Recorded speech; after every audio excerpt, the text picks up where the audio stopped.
Welcome to this religious community where we affirm the worth and dignity of all who enter.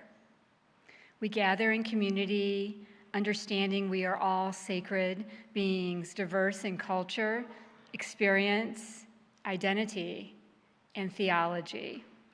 Our values invite us to share a shared journey of truth and meaning-making. Together, we foster a spirit of gratitude and generosity so that all may feel welcome and can thrive. We are glad you are with us this morning. Please enjoy our prelude, Brethren, We Have Met to Worship, arranged by Lonnie Smith, performed by Alan Hoffman.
Morning.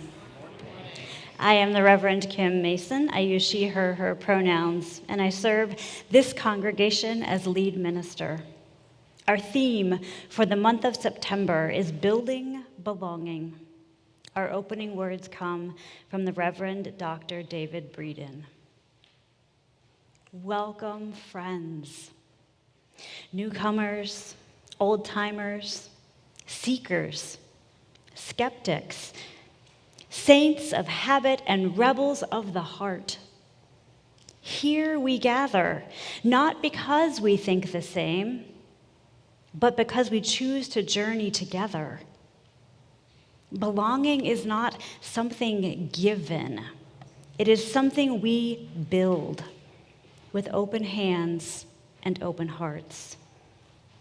It is made in the sharing of stories, the holding of silences, the courage to show up as we are. Here we practice a radical hospitality, not of perfection or ideology, but of presence. May we make this place a shelter for the soul, a workshop for justice, a sanctuary where love is not purely spoken, but lived deeply. In trust, in hope, in the spirit of belonging, let us worship together. Please rise as you are willing and able and join in our opening hymn, Belong, an original song by Aram Hotzel. The music is on the insert in your order of service. I believe Alan's going to play it once through. Nope, we're going to just jump right in. We got it. The choir will help.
All right. This morning's chalice lighting comes from the Reverend Karen LeBlanc.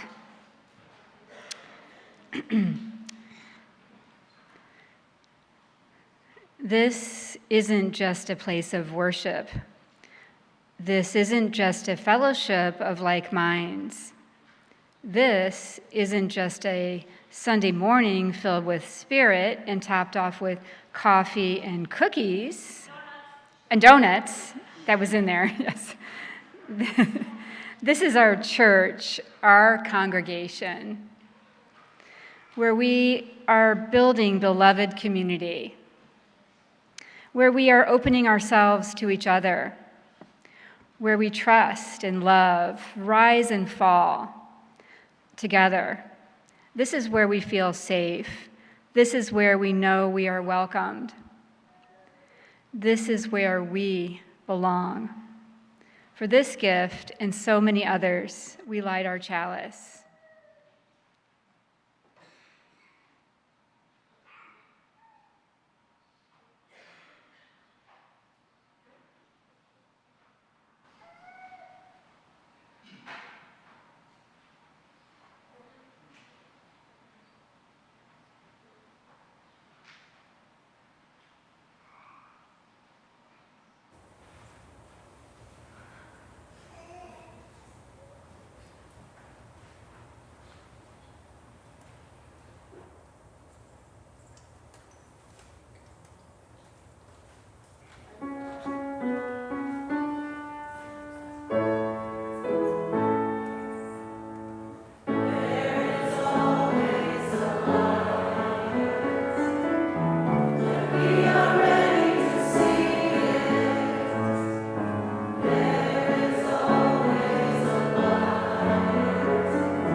Throughout time and history, parents have brought their children to a place of worship where the miracle of a new life joining a family, whether through birth or adoption, can be shared with a supportive community of family and friends.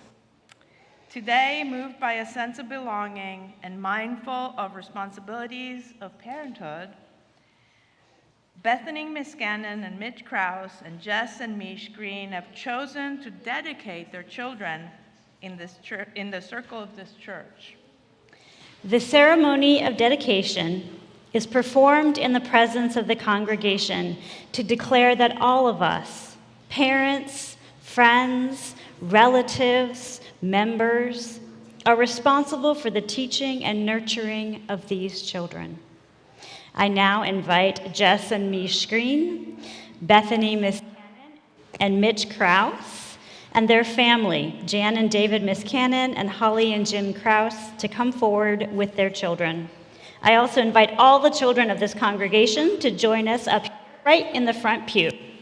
I'm going to need you all to step right up into the front pew. Thank you. We're going to come right up here. Yeah.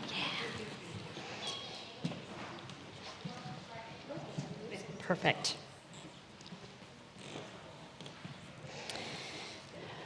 Bethany and Mitch, who do you bring to this congregation? Seneca and Cranon. Jess and Mish, who do you bring to this congregation? Ramona Therese Green. Ramona Therese Green. Parents, caregivers, it is your privilege and obligation to provide an environment of security and opportunity for these young lives to grow up. Bethany and Mitch, Jess and Mish, will you raise these children with kindness and compassion? Will you encourage them to act with love and justice? Will you cultivate within them lives of meaning, beauty, and joy? If so, please say, we will. We will. Yes. Jan and David, Holly and Jim, will you, as grandparents of Seneca, support these parents as they undertake the responsibilities that they have expressed here? And will you trust, befriend, and deeply love this child? If so, please say, we will. We will. It's the choir. Yeah. And I'm going to invite the choir to rise. Our choir is here as the church family of note for Ramona. And so, choir, as the church family of note for Ramona, Will you support these parents as they undertake the responsibilities that have been expressed here? And will you trust, befriend, and deeply love this child? If so, please say, "We will." We will. Excellent. May the promises that you have made here today enrich and ennoble your lives in the days and years ahead. I now invite all the children and youth who are here this morning to please stand. Today, we officially welcome Seneca and Ramona into our community. Here at this church, they will look up to all of you, so your example is very important. Think about the questions that I'm about to ask you and answer yes if you agree. Will you be a friend to them when they come to our nursery, to our religious education classes, or to our youth groups? Yeah. Yay. Will you speak to them with kindness and love and treat them fairly? Yes. Woo. Woo-hoo. Then I am sure that they will grow up and be your friends, and they will treat you with respect and kindness too. You may take your seats. I invite the members and friends of the First Unitarian Church of St. Louis to stand and read together the pledge displayed on the screen above me. Together.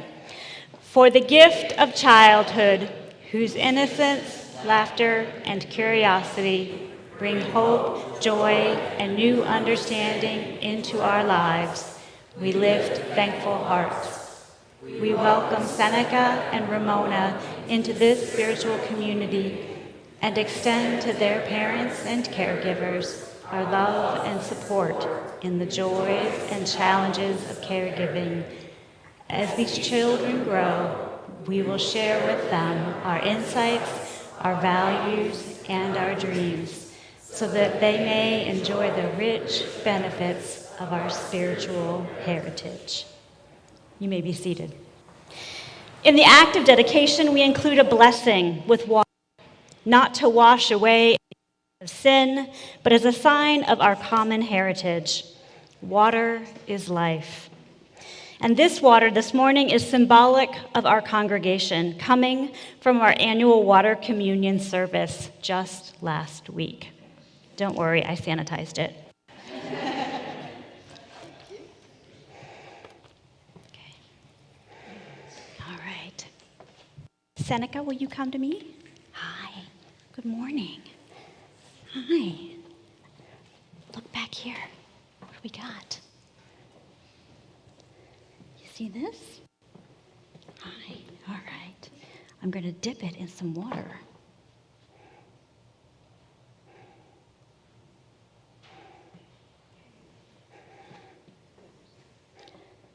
Seneca Ann Cranon. With the touch of this water, may your thoughts be wise and compassionate. May your speech be clear and loving. May your acts be generous and kind, and your deeds serve the purpose of justice. We welcome Seneca Ann Cranon.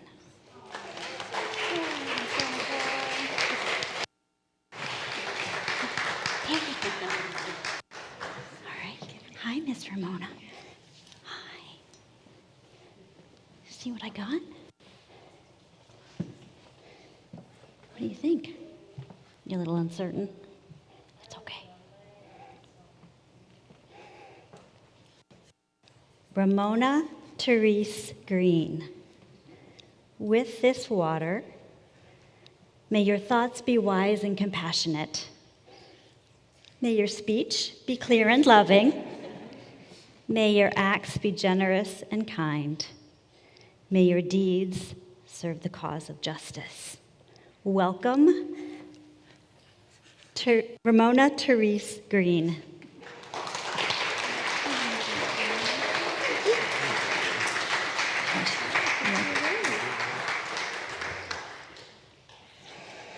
As a token of their dedication, we give each child a rosebud, symbol of beauty and unfolding life. We have removed the thorns from these roses, symbolizing the better world we work toward giving our children. Like the rose, we trust that they will grow in wisdom and compassion, adding their own beauty to the world. Friends, it is with great joy that I present to you Seneca, Anne Cranon, and Ramona Therese Green.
Today is the beginning of our religious education classes, and this is what we have named a connection moment, formerly known as the Time for All Ages.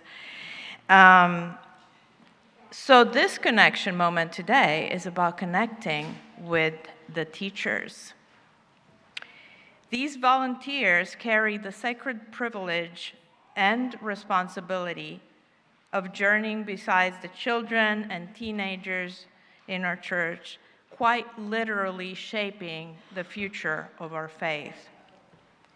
And in turn, Unitarian Universalism is a faith that has the power to save lives, to shape lives, to sweeten and to soften the lives of kids and teenagers who are living in a world that can sometimes be harsh, lonely, unjust, and unkind.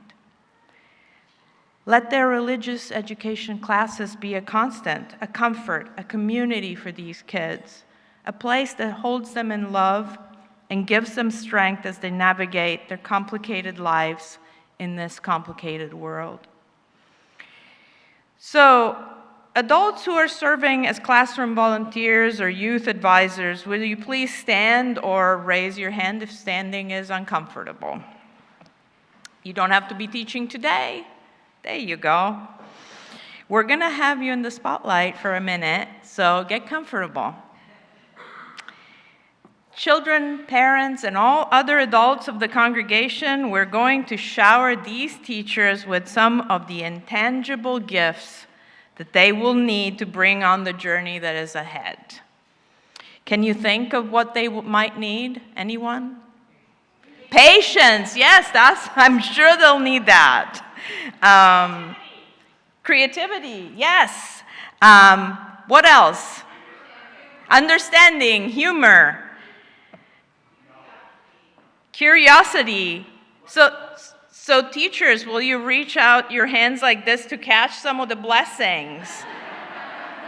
Right? When I point to the people that are not the teachers, shout out all the things that the teachers are going to need. 1, 2, 3, go. Offer your blessing. Woo! Patience, sense of humor. Yay! We are so grateful for you. May you be blessed, and may you be a blessing. And now, let's go to class.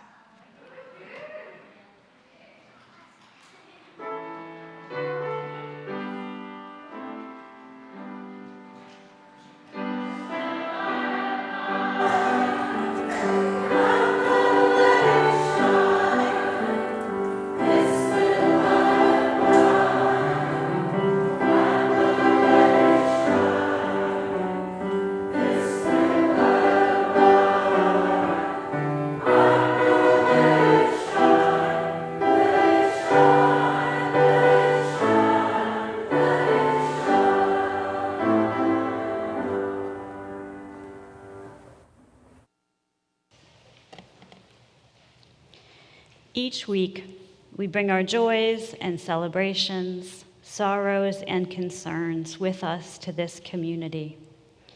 When we share our news, both happy and sad, we build belonging. Now is the time in our service when we connect with one another by sharing our sorrows and concern.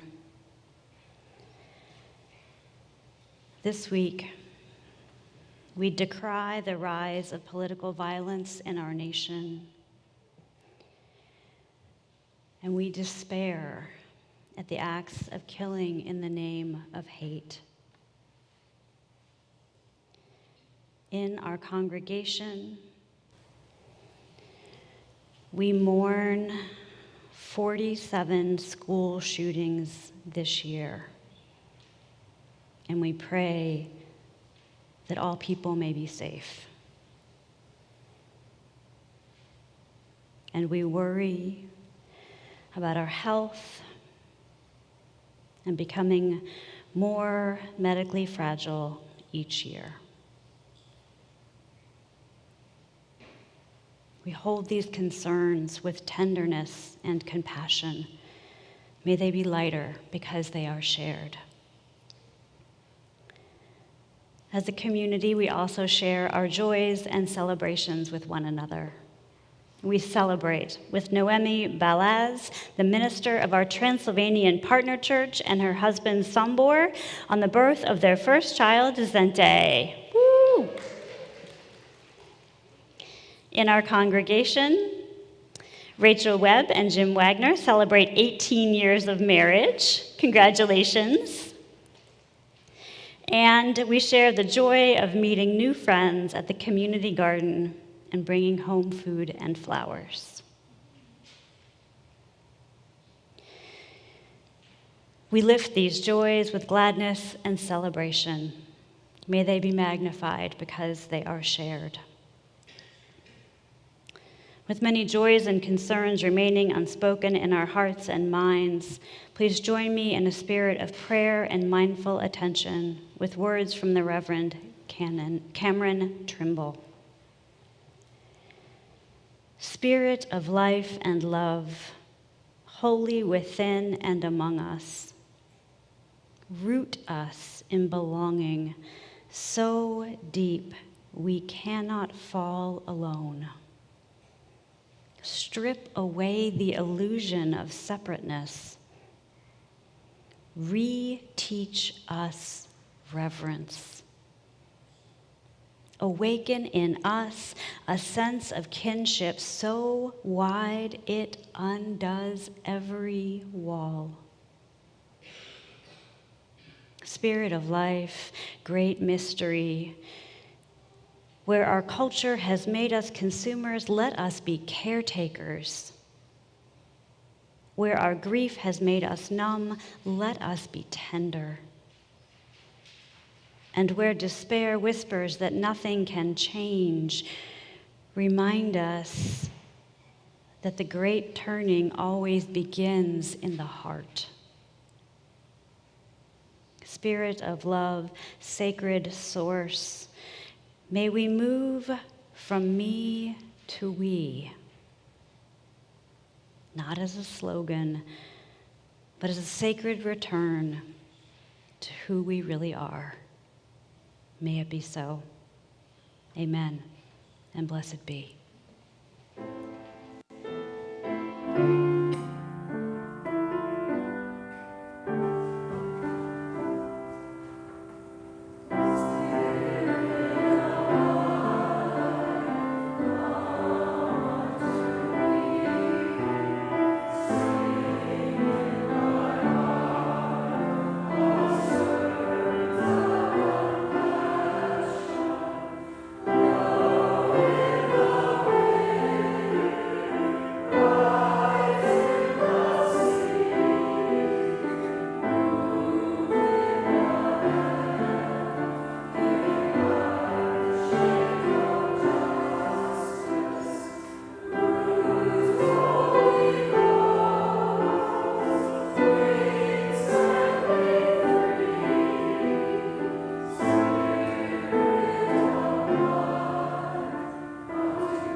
This morning's reading is Power of Belonging by spoken word artist Janae Johnson. Tell me, how do you magic? I mean, I want to assume each of you knows a trick or two, so I invite you to impress me. No smoke and mirrors, no deception or trickery, but rather, what do you have that we cannot see most days? I want to tell you how my magic swallowed splinters for the better part of my life, how I wore my queer, awkward, black kid like a numberless jersey, cursed my swollen hips, my blemished skin, felt like an island no one could quite figure out how to access. And back when we didn't call it social isolation, couldn't fathom the seriousness around the word anxiety. did not attempt to bend our tongue to the language of outsider, how fear can hiss and gnaw at the bottom of a stomach when we have to speak our name out aloud, or figure out where to eat our lunch, or walk in any given classroom as our authentic self. I come from a generation of watering silence till it grows and roots and blooms insecurity. It's a reminder that when we say social isolation, we don't always mean a bully with a hard shell of an ego, an iron fist designed to smash metal lockers. Sometimes we mean the mirror. Sometimes we mean a tasteless inside joke. Sometimes we mean we weren't invited to the party. Sometimes we mean the hush of a clear night sky when we are too alone with our thoughts to admit we are lonely sometimes. It is no one's fault, and it's everyone's responsibility. And sometimes what we need, and most in this world, is an imperfect yet timely, "Hello, I see you. Would you like to join me?" So tell me, how do you magic?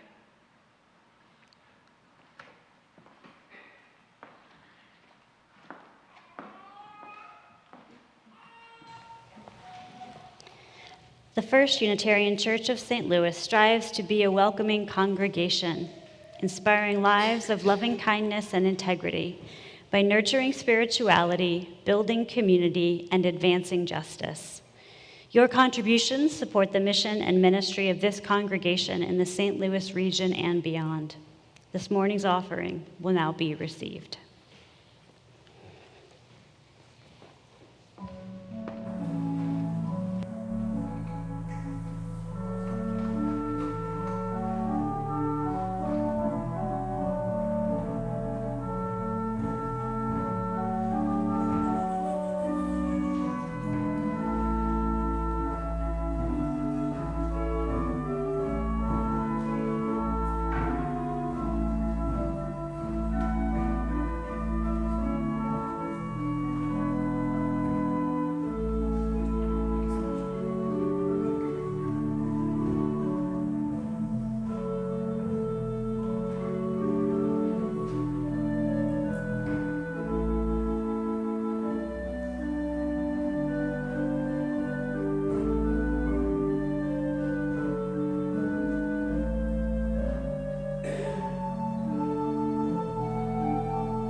On this day of religious education, of baby dedications, I am so grateful for the gift of everyone who says yes to the caretaking and upbringing of the children in our lives, for the gift of teaching, for your gifts today and every day. Thank you.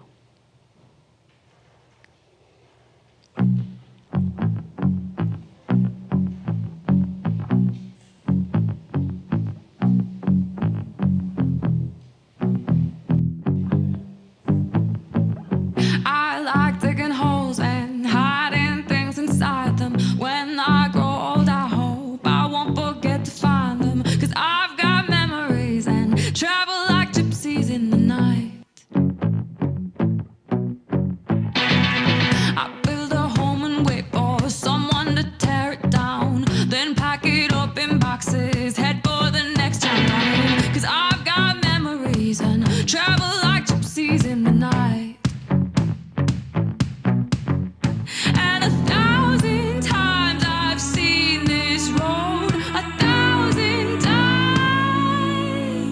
I've got no roots. But my home was never on the ground. I got no roots. But my home was never on the ground. I got no roots. This song, No Roots, is by British-based German-Canadian, how many more nationalities, singer-songwriter Alice Merton. Merton, born in Germany, first moved at 3 months old and experienced 12 more moves before the age of 24. Her song, No Roots, was a response to the question, where do you most belong? Merton's answer, I belong to the people I have relationships with. My home is the people I love. I have a similar story. I have lived in 13 states, as far north as Connecticut, as far south as Georgia, and as far west as Colorado. The first time my family moved, I was 2 weeks old. I attended 3 elementary schools, 2 middle schools, and 1 high school. I have been the new kid more times than I can count. And I have encountered a similar question. Where are you from? Where is home? And my answer is usually all over the place. But the fact is that home is the people I love and who love me. Home is where the cats are. Home is where I am accepted and belong. My home was never on the ground. It was never a location, but rather the people who gathered there. I bet some of you are sitting here thinking about the places you belong, the people you belong to. Hopefully, one of your answers is here, or rather, the people who gather here. But where else and who else do you belong to? I'm going to invite you to turn to someone you don't know and share your answer. If your answer is, I don't know, that's okay too. Turn and share.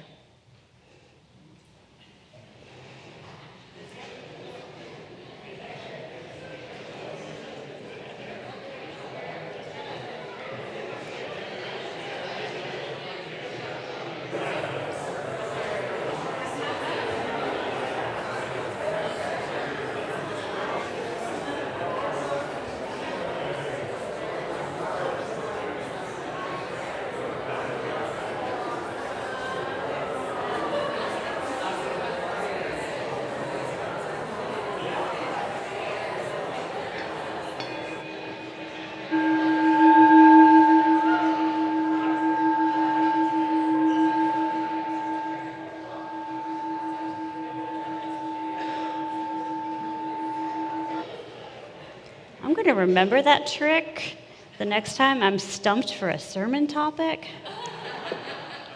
I think we could have spent 20 minutes doing that. What were some of your answers? Call them out. I can't hear you. Louder, please. Anywhere there's music.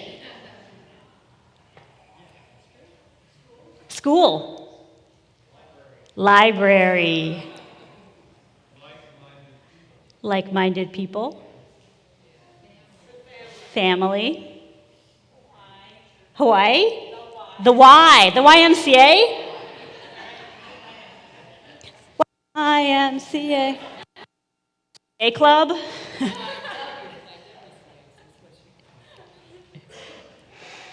In 1973, Bill Moyers interviewed Maya Angelou about life, race, and belonging. She said, "You are free when you realize you belong no place. You belong every place. The price is high, the reward is great." Each time I move, I set about learning my new city, figuring out the neighborhoods, making new friends, and trying to find where it is that I belong. But I'm not really looking for where, I'm looking for my people. This is not an uncommon experience for many Americans. In his book, American Nations, journalist and historian Colin Woodard explores the distinct cultural regions of the United States and describes how more and more Americans are choosing where to live based on which regional mindset they agree with. As our nation becomes more mobile, rather than remaining within the same region in which one was born and grew up, more people are moving to the region where they fit in or belong with the people that live there. Unfortunately, the end result is that rather than developing a cohesive national identity and encountering difference as we become less tied to place, we are becoming more fractured, more tied to ideology. In her book, Braving the Wilderness, The Quest for True Belonging and the Courage to Stand Alone, social scientist Brené Brown explains it this way. We've sorted ourselves into these ideological bunkers. We don't go to school and worship and live by people who are different from us as much as we used to. And the more sorted we become, that's kind of a Harry Potter reference, right? The more sorted we become, we would think the more connected we become, because now I'm living with people who are like me. But it turns out that behind those ideological bunkers, it's not that we're deeply connected to each other. It's just that we hate the same people. Hating the same people doesn't really mean jack when it comes down to belonging, because just because you hate the same people, that doesn't mean you're going to show up for me when I'm throwing up at chemo, or you're going to pick up my kids from school when I'm running late or have a flat tire. It's not real connection. This week, we witnessed the results of a growing rhetoric of hate in this country, in which specific populations of people have been vilified and othered. In the Swedish novel Beartown, a violent crime undoes a small town. And in the book, the author Fredrik Backman writes, quote, "Hate can be a deeply stimulating emotion. The world becomes easier to understand and much less terrifying if you divide everything and everyone into friends and enemies, we and they, good and evil. The easiest way to unite a group isn't through love, because love is hard. It makes demands. Hate is simple. So the first thing that happens in a conflict, choose to take a side, because that's easier than trying to hold two thoughts in our head at the same time. The second thing that happens is that we seek out facts that confirm what we want to believe, comforting facts, ones that permit life to go on as normal. And the third is that we demonize our enemy. Love is hard. It makes demands. Last week, I wrote a newsletter column where I quoted The Last Jedi, and this quote is becoming a touchstone for me. After saving a friend from certain death, one member of the Rebel Alliance says to the other, "That's how we're gonna win, not by fighting what we hate, but saving what we love. Love absolutely makes demands. Because you cannot fight hate with hate. You cannot fight fire with fire. You fight fire with water and fire breaks and flame suppressants and debris removal. You fight hate with belonging and acceptance and welcome. Consider them flame suppressants in this analogy. And we've all been deputized as firefighters because we are witnessing the unraveling of our nation in the face of a firestorm of political violence. The rhetoric of hate, the act of othering, erases complexity and nuance. It demands unwavering fealty to an us versus them mentality with insiders and outsiders, winners and losers. It dehumanizes, thus absolving violence enacted in its name. Charlie Kirk's assassination is the most recent in a line of politically motivated acts of violence. The assassinations of Melissa and Mark Hortman in Minnesota, the multiple assassination attempts on Trump,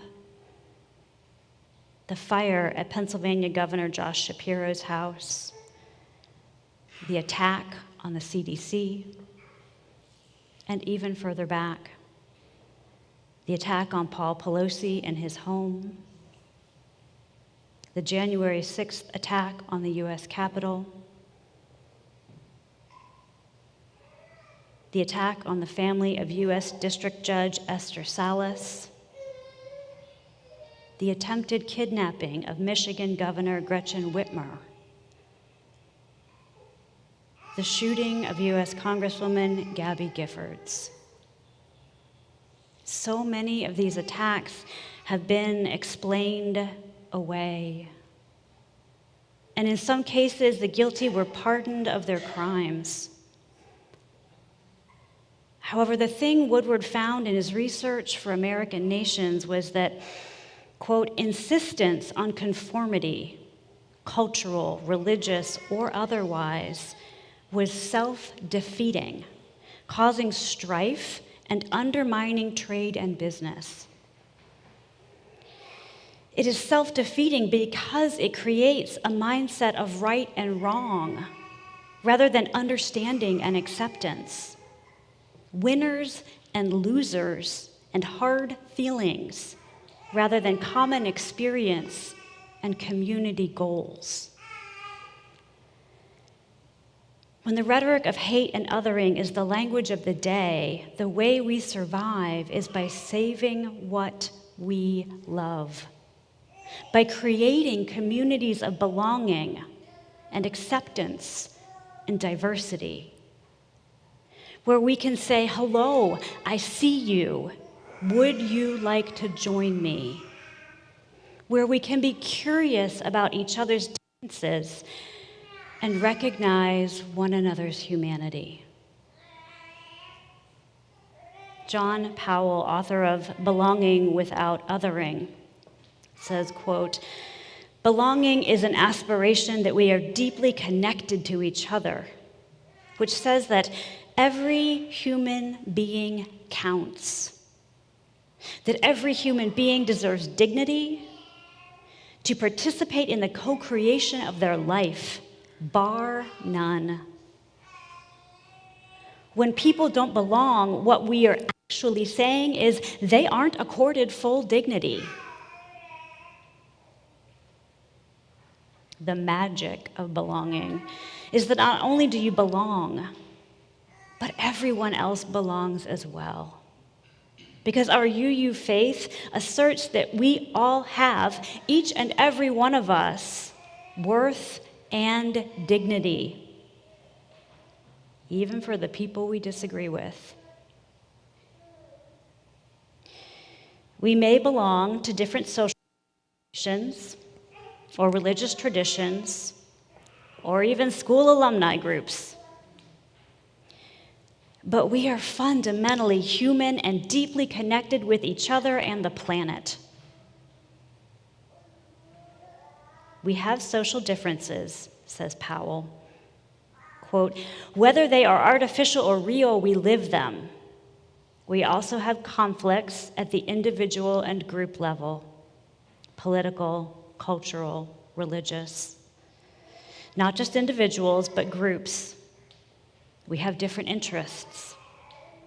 What do you do with that? Well, one is to organize, and the winner takes all.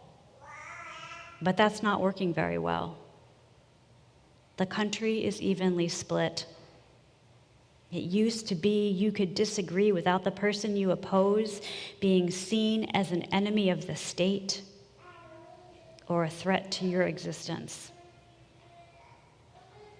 Because once I rationalize that, he says, then I am very close to engaging in violence. We need to bridge.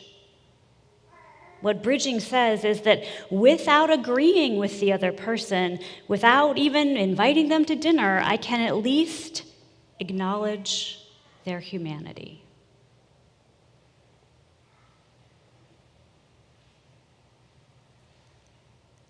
At least I can acknowledge their humanity.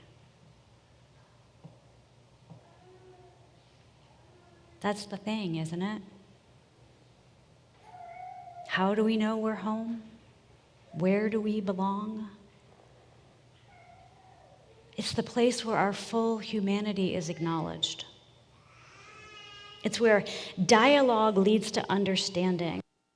It's where you love and are loved. It's where you find connection and belonging. Alex Walker, author of the Substack newsletter Feels Like Home, defines home as, quote, this idea that we are loved and accepted as we are and can always return to this reality, whether it's found in a place, people, or things. And when we come home, we're not met with shame. We're welcomed with open arms and celebration. It's where we belong. I seek to rest in this feeling of home and extend it to others. This morning, we held a baby dedication. That was perfect timing, Seneca. In this ceremony, we do a couple things. We recognize each child as whole and worthy from birth. We offer each child a blessing for their growing up. And we welcome them into the congregation with open arms and celebration as the beautiful individuals they are, promising to love them and treat them with kindness. This is a culture of belonging, where we celebrate the glorious human diversity of our children and all people, and expect that folks adhere not to a set of beliefs, but a covenant of respect and care. A culture of belonging engages in honest dialogue that seeks understanding, rather than an ideological debate that creates winners and losers.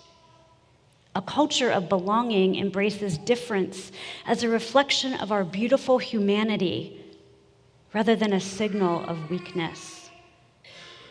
A culture of belonging welcomes diversity as a source of strength rather than a reason for hate. True belonging and self-worth are not goods, writes Brené Brown. We don't negotiate their value with the world. No one belongs here more than you. This, my friends, this culture of belonging, this saving of everything that we love, this is how we magic.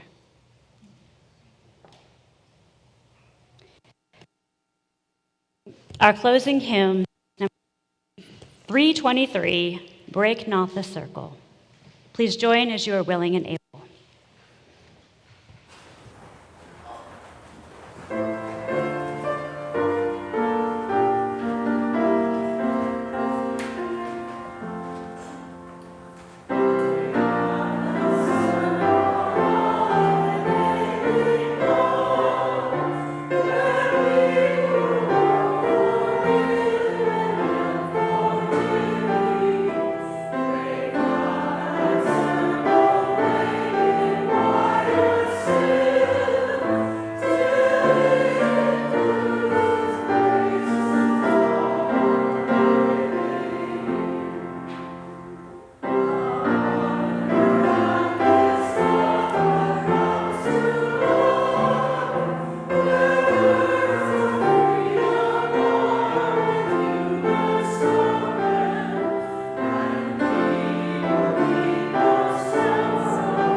Our closing words come from the Reverend Michelle Collins.